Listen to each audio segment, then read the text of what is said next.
I'm just gonna start at the beginning, with the house.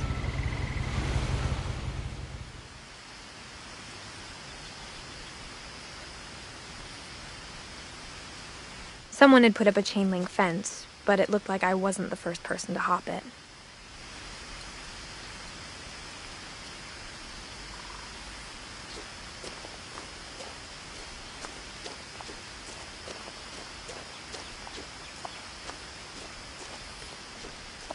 I lived here until I was 11, but I wasn't allowed inside half the rooms.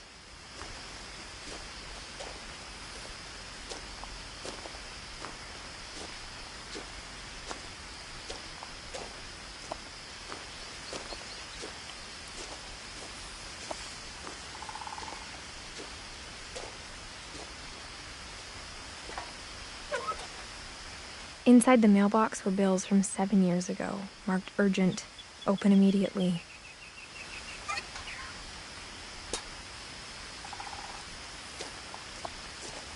I hadn't been back since my brother Lewis's funeral.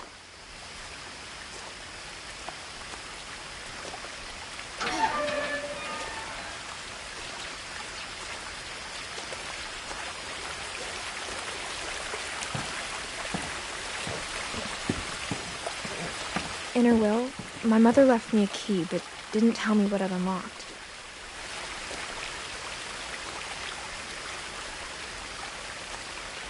Maybe she thought I'd know, or she thought that the mystery would be enough to bring me back.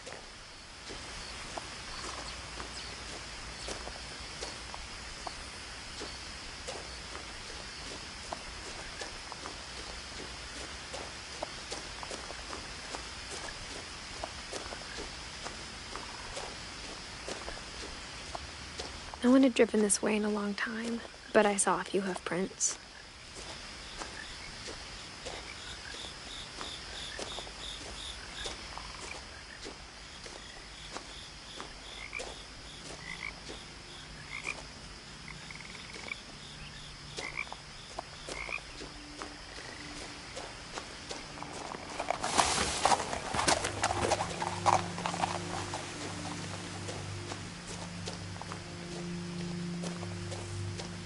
The truth is, even after I inherited the house, I never thought I'd come back to it.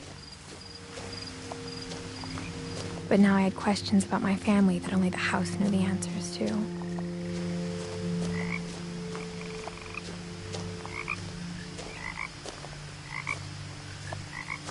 The house was exactly like I remembered it, the way I'd been dreaming about it.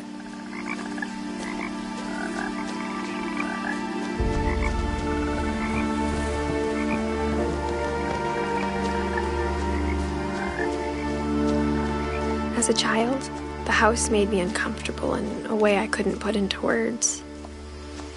Now, as a 17-year-old, I knew exactly what those words were. I was afraid of the house.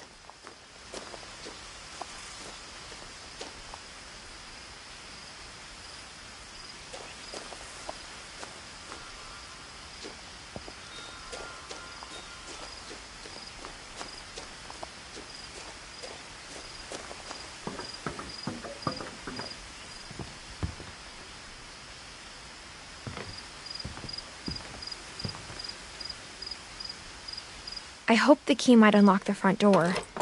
It didn't. Looking in, I felt like the house itself had been waiting for me.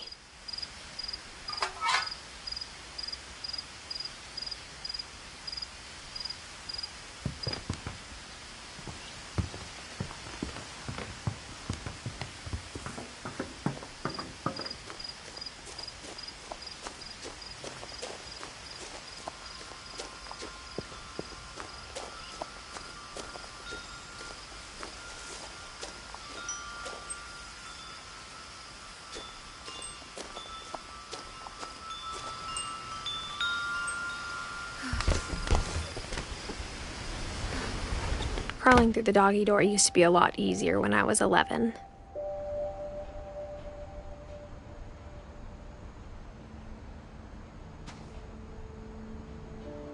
The power had been turned off the night we left.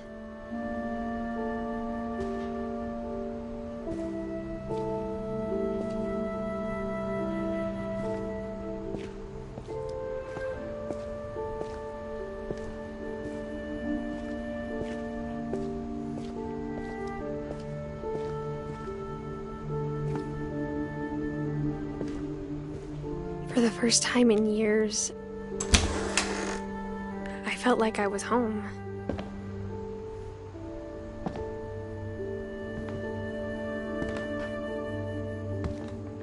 But instead of a family, there were just memories of one.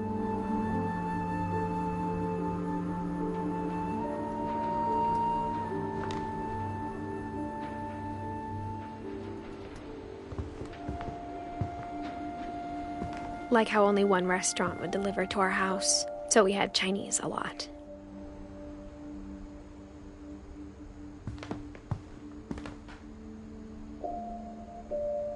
Or how after Louis started working at the cannery, we all got sick of eating salmon. Except our cat, Molly.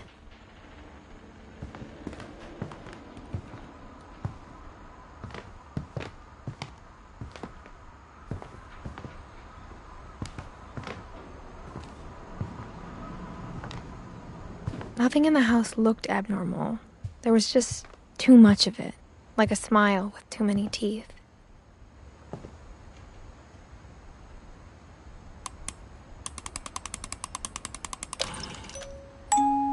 Great-Grandpa Sven built a music box for Barbara, along with the rest of the house.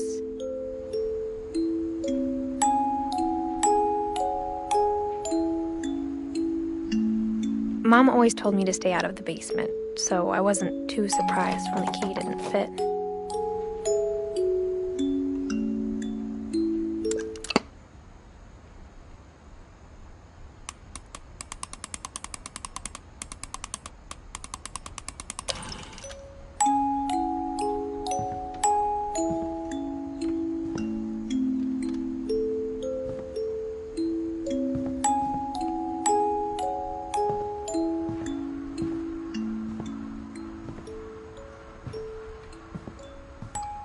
My mom wasn't much of an optimist, but she never stopped believing that my brother Milton was alive. A lot of things got left behind in the whirlwind of that last night.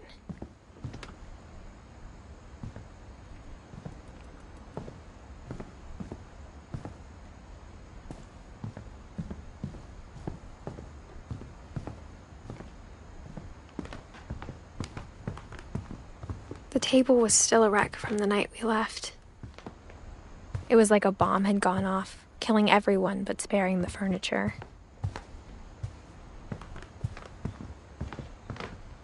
My mom was the only one of us who could imagine Great-Grandma Edie living in a nursing home.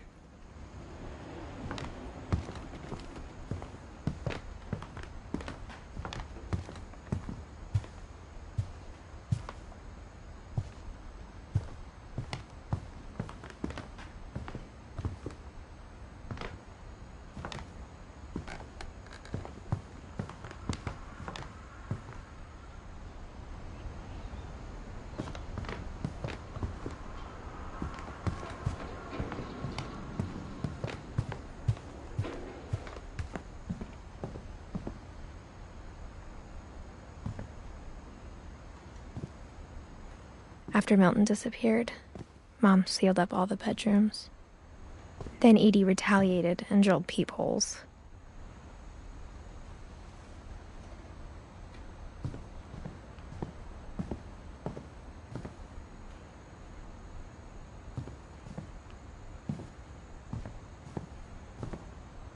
I spent a lot of time playing in Great Uncle Walter's room.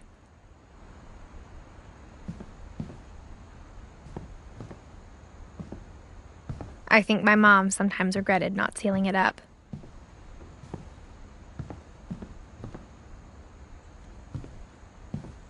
Louis told me there were secret passages, but I never believed him.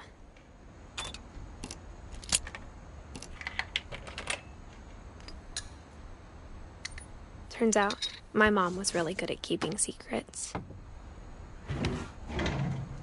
Now it was time to find out what my mom had been afraid of.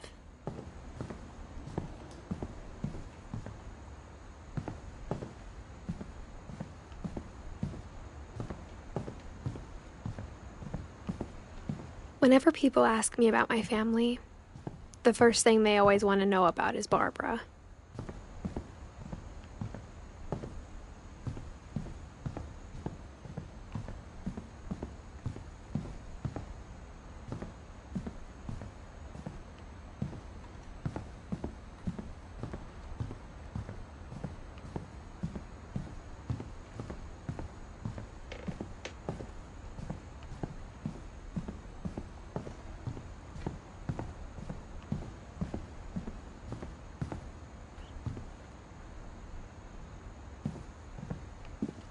Mom must have locked the third-floor stairs on the night we left.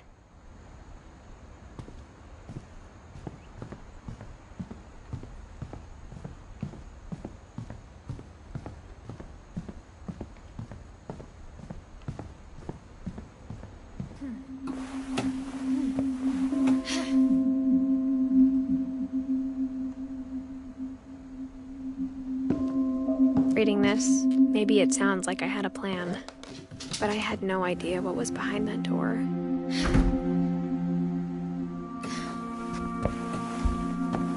Just like I had no idea where all this was gonna lead.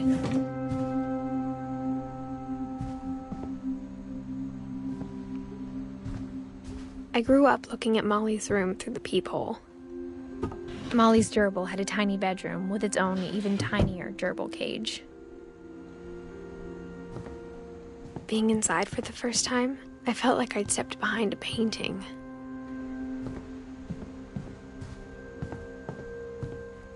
I got the sense Edie had spent a lot of time here. December 13th, 1947. Dear Diary, I'll be gone soon, but I wanted to tell somebody about what's gonna happen. It started when Mom sent me to bed without dinner. I woke up and I was starving, so I looked around for something to eat. The gerbil food was dry, but I didn't mind it.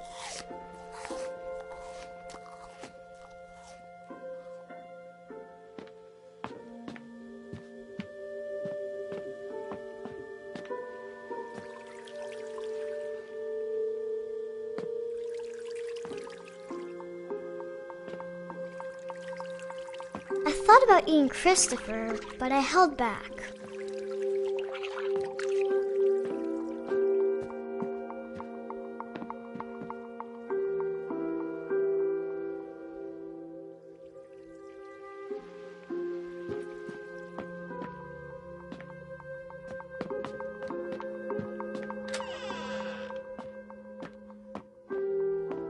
I kept eating and eating.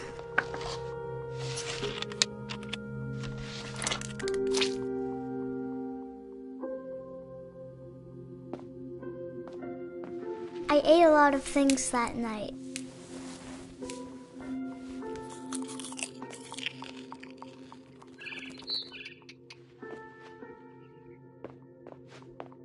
Then I heard chirping outside my window.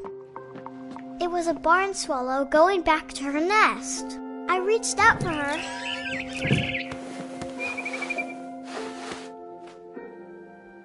And suddenly, I was a cat.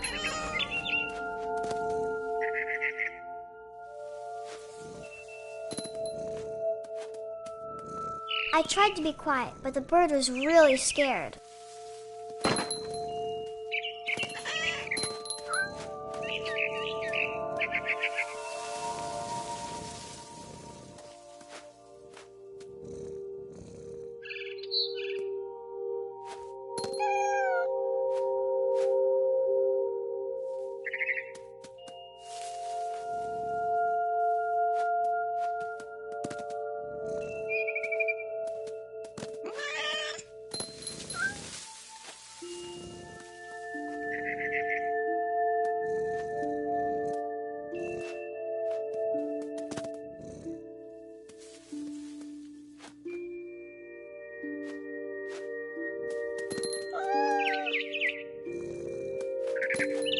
Mom and Dad didn't even look at me.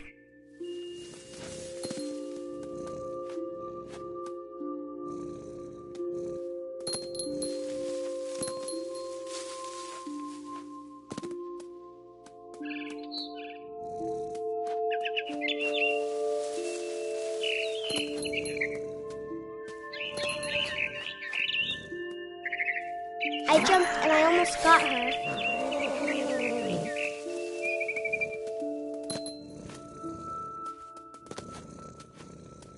I could tell she was getting really tired. Now I was up in the big tree. I promised Dad I wouldn't climb it anymore. All I cared about was eating that mama bird.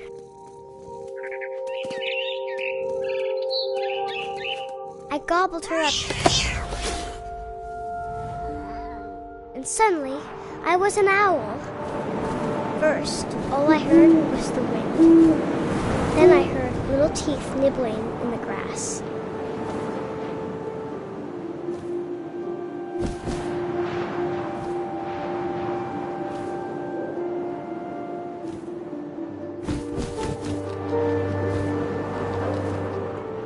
Rabbits.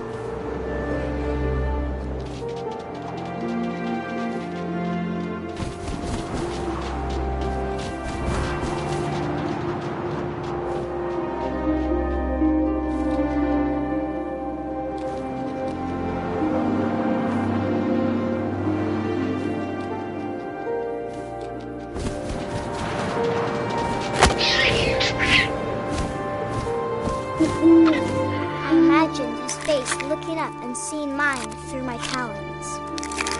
I swallowed him up, and I didn't chew one bit. Then I flew off to find something bigger.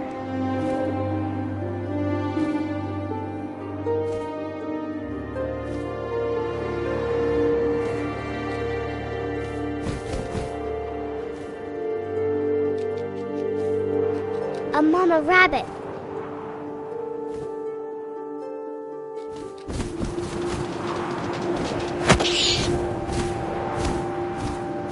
She was almost too big to carry. I started choking, but I couldn't stop eating. But suddenly, I was a shark.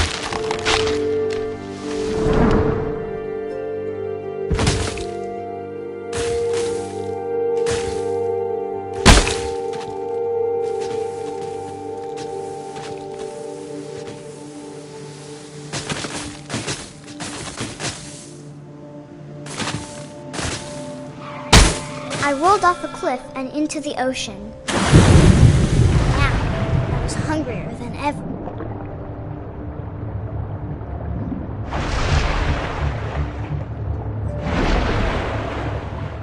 I wanted fat, juicy seals.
jumped out of the water. When I opened my eyes, everything had changed.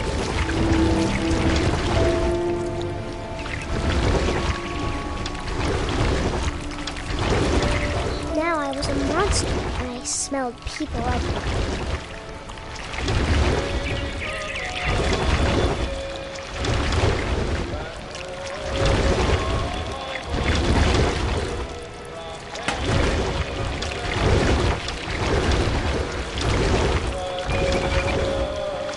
I was big, and I moved real quiet.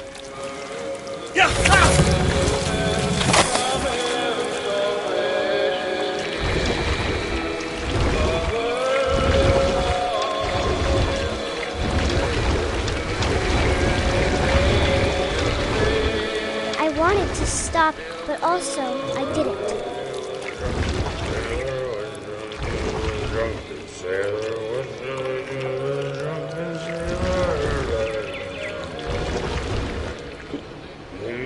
Belly with a rusty razor, his belly with a rusty razor, his belly with a rusty razor.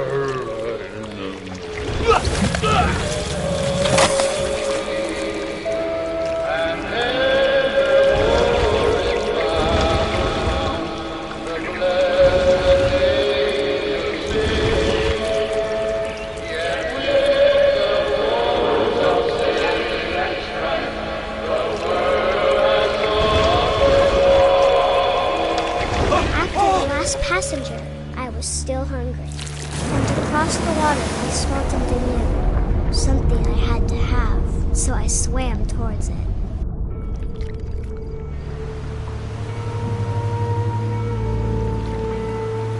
I slithered onto the sand, and the good smell went into an old pipe.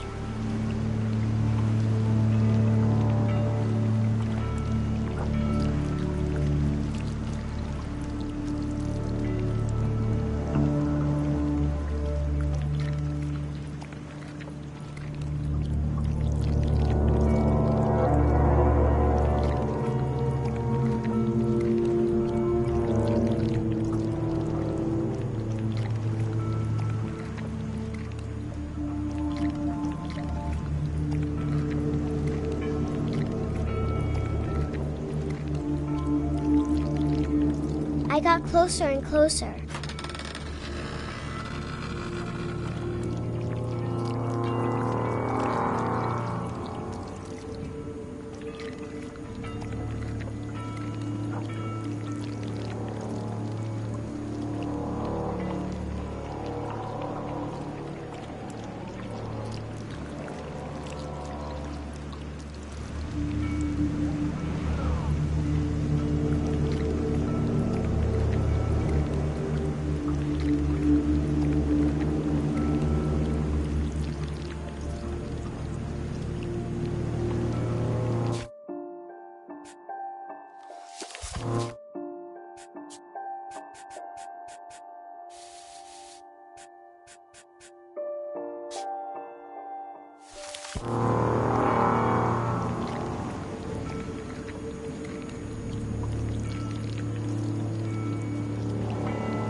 All my stomach started growling.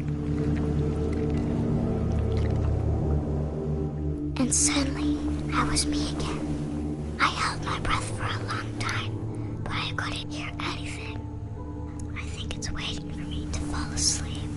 But it's not going to wait much longer. It needs to feed, and we both know I will be delicious.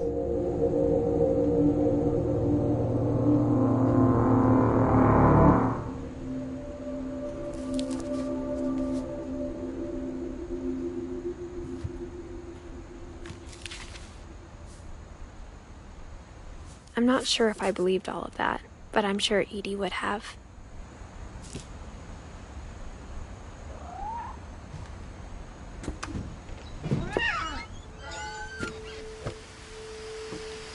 This will be obvious later, but my mom never told me any of these stories. Edie would have, but Mom didn't like bringing up the past. Though, when we adopted a stray kitten, she was the one who named it Molly. I spent a lot of time in Great-Grandma Edie's room. Her room was like a museum. For 500 years, the Finches have been famous throughout Norway for their fortune and misfortune. Odin Finch buries the latest victims of the family curse, his wife Ingeborg and their newborn son, Johan. Louis died a week before we left, but Edie had already started to memorialize him.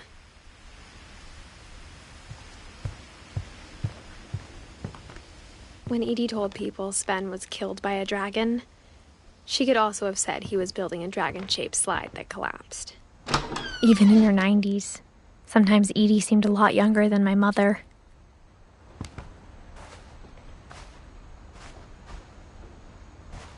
The only trace Grandpa Sam's first wife Kay left on the house was the pink bathroom.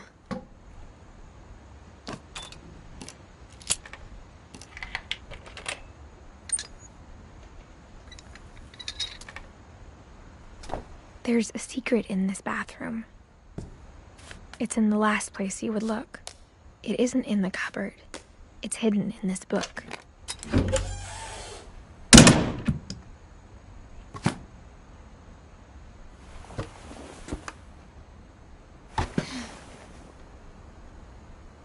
Sven gave Sam an old camera he'd refurbished. He never put it down.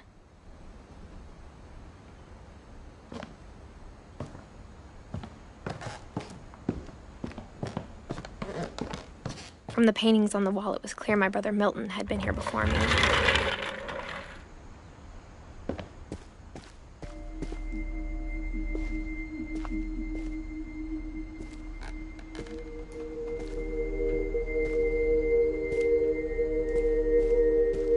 I knew Grandpa Sam had a twin, and that he never talked about him.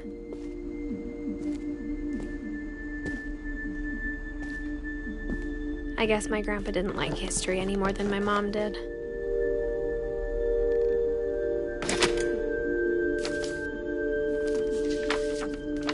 How I Want to Remember My Brother by Sam Finch. The thing I remember is that when he made up his mind, that was it.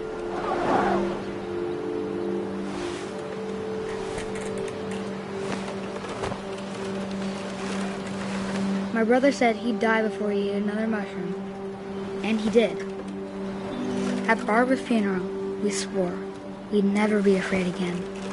And he wasn't. I think Calvin always wanted to fly. Sam! Calvin! Dinner's ready! Coming! But that day, he finally made up his mind to do it.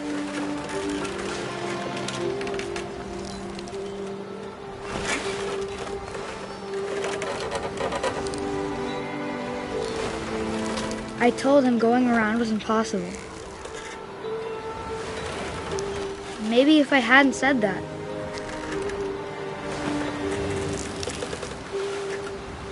Calvin! I'm not going to tell you again! Maybe if the wind hadn't picked up, then maybe he'd still be here. But I doubt it. I think he'd already made up his mind. That's what I want to remember about my brother.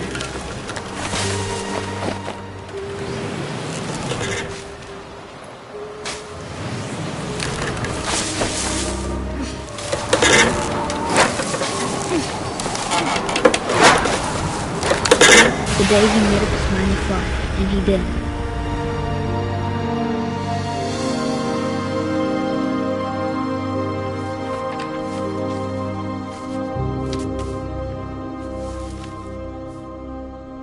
Calvin's story felt strangely familiar.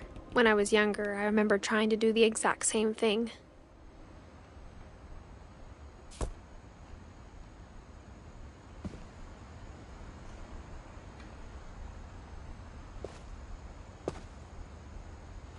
After the funeral, Edie roped off Calvin's half of the room.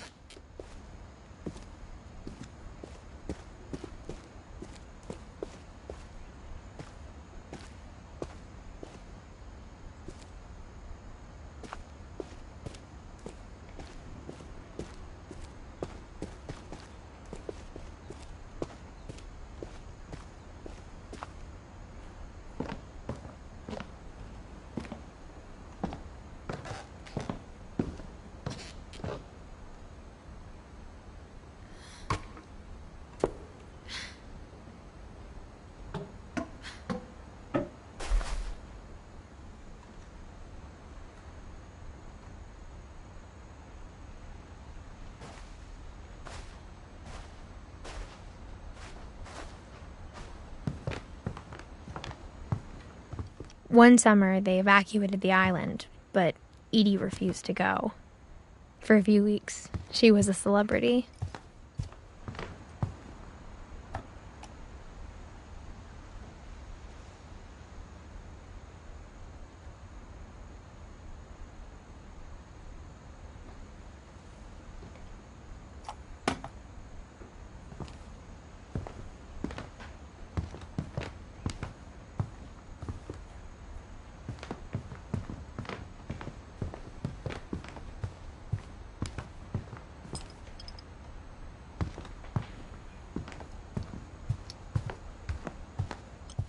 I hadn't thought of myself as Edith Jr. for a long... Edie gave a big interview about a mole man living under the Finch house. My mom was furious.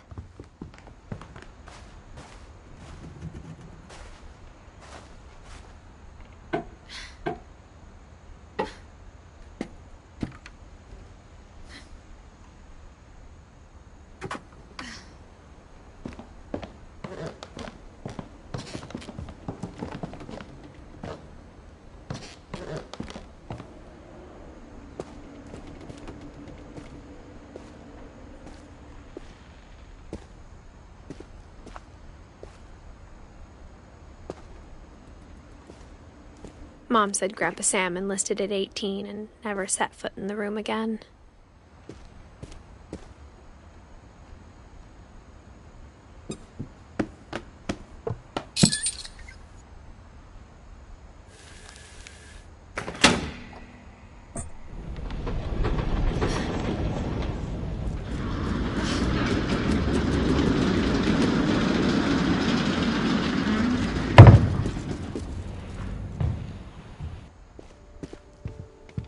The passages were a pretty tight fit. They'd obviously been built for smaller hands and bellies.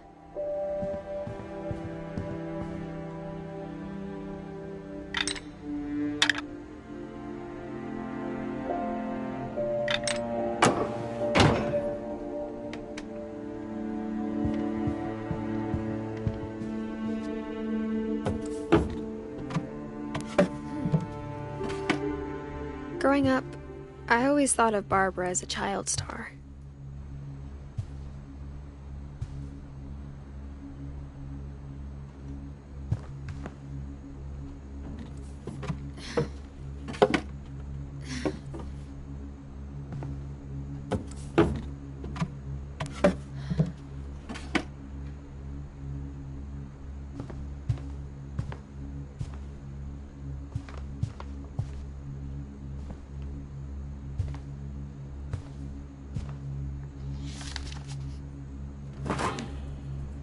Of all the stories people wrote about Barbara's death, I'm surprised Edie saved this one.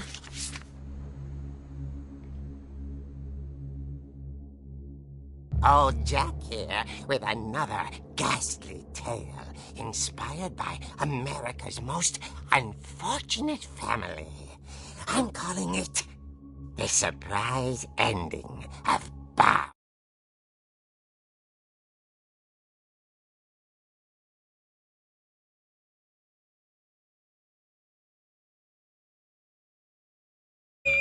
Now at 16, she was all washed up. A has-been. But in a lucky break, she'd been asked to perform her signature scream at a local convention for monster movie fans. It was just the boost her career needed. Unfortunately, her scream hadn't aged well. Getting better. I think you just need the right...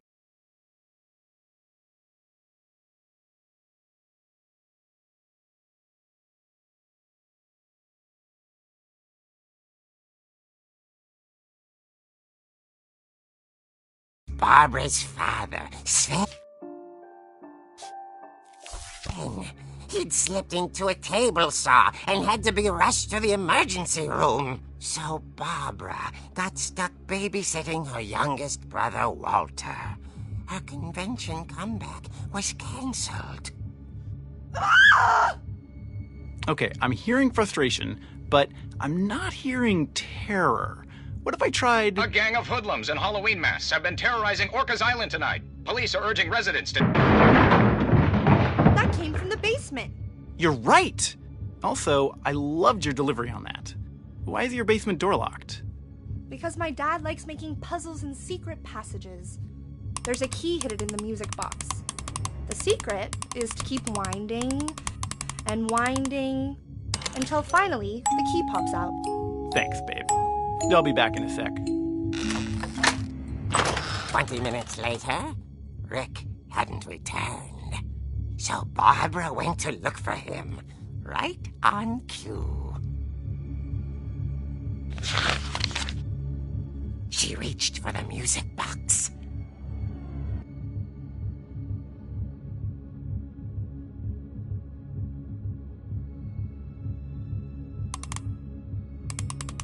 And as she wound the key, she listened for Rick, but the house was silent. Rick?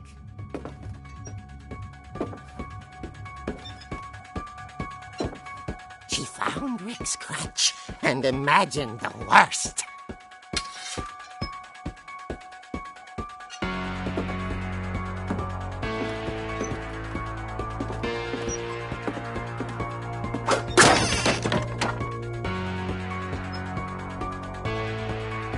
The gang's leader is the infamous Hookman killer, Dr. Carl Hamill, who impaled and then ate his family 10 years ago tonight.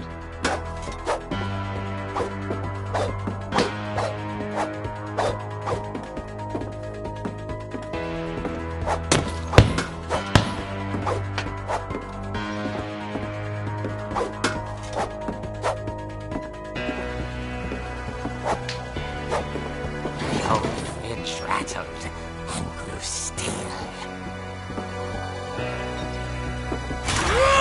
Oh dear!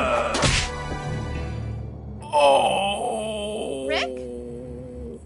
Barb, relax. I was just trying to scare you to help you find your scream. Well, I'm not scared, Rick. I'm furious. Then act furious. All I'm getting from you now is that you're hurt and confused and She threw him out, but she kept a little something to remember him by. Barb, have you seen my other crutch? And she was still holding it when she fell asleep watching the late picture show. Hours later... Barbara! Walter, what's going on up there? Ah! Okay, I'm coming up, but if this is a trick, you're dead, Walter.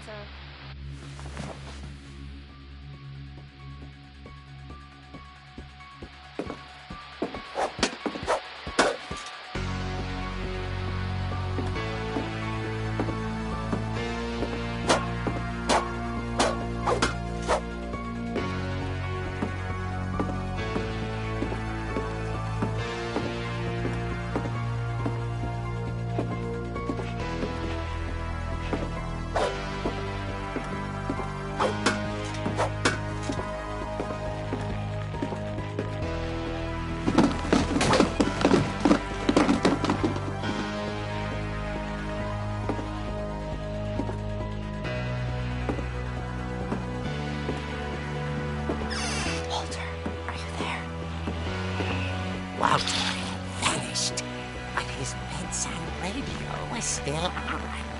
Orcas Island police describe the man as 6 feet tall, with a steel hook for a hand. Residents are urged to lock all doors and windows and notify the police of any suspicious activity. Barbara turned, saw the hook man, and was speechless. He was quite smashing.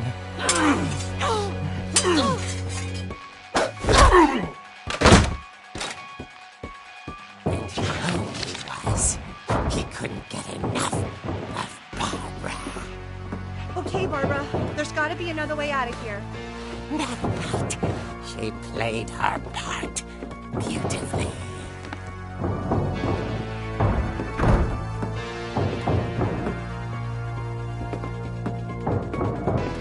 Molly's door hadn't been opened in years. The hinges groaned.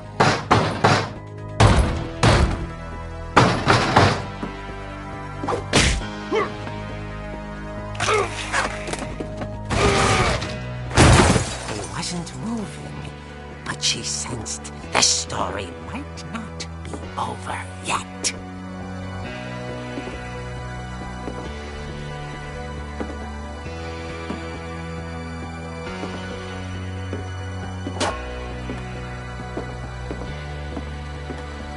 The hookman had vanished.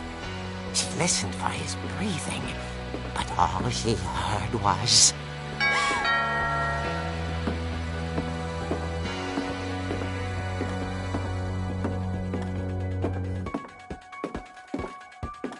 At the door, she heard whispering. It was coming from inside the house.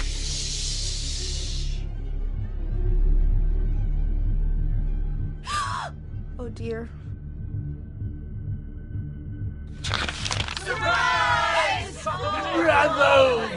You were wonderful. The monsters had come to surprise her. For Barbara, it was a dream come true. Then she saw what kind of monsters they were, and she realized what was about to happen. She was going to be famous.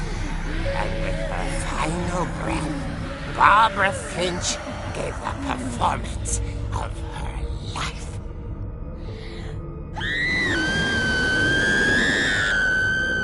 I wasn't there myself, but I hear Barbara was magnificent. Poor girl. She had a taste for stardom. But unfortunately, so did her fans. Of course, the police blamed it all on poor Rick, who disappeared the same night. And little Walter, hiding under his bed the whole time. He took it all pretty hard, but that's another story. As for Barbara, tucked inside the music box is all they ever found of her. Her ear. Now that's what I call a real eerie tale.